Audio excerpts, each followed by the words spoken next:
Баршаңызға қайырлы күн. Бүгін сіздермен ең дәмді, жұп-жұмсақ болып пісетін пирожкилер дайындайтын боламыз.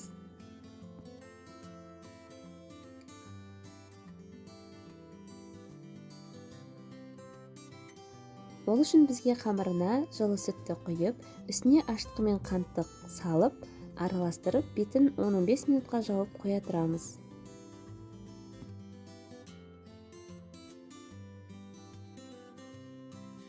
Аштығымыз осылай көтеріледі, кейін үстіне шым-шым тұз бен сұйық майды құйып, араластырып, үстіне ұнды илектен өткізіп, қамыр дайындаймыз.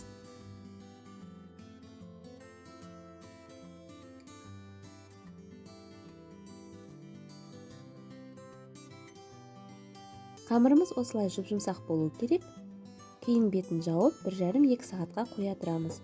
Көтерілген қамырымызды алып, осылай ұзыншалап, қажетті бөліктерге бөліп, қолымыздың көмегімен домалатып аламыз.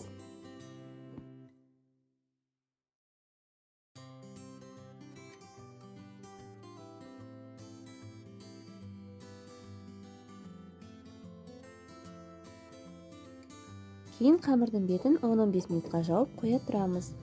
Қамырымыз көтерілгенше салмасын дайындаймыз.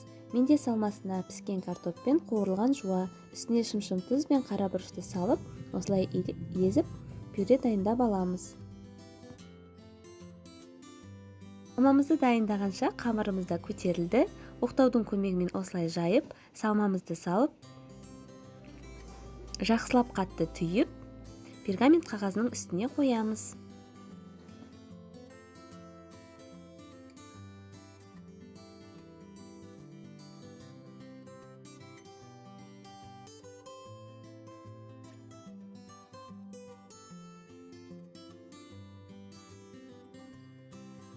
Пергамент қағаздардың үстіне қойғанда қатты жақын қоймаймыз, себебі тағы да көтерілген кезінде бір-біріне жабысып қалады.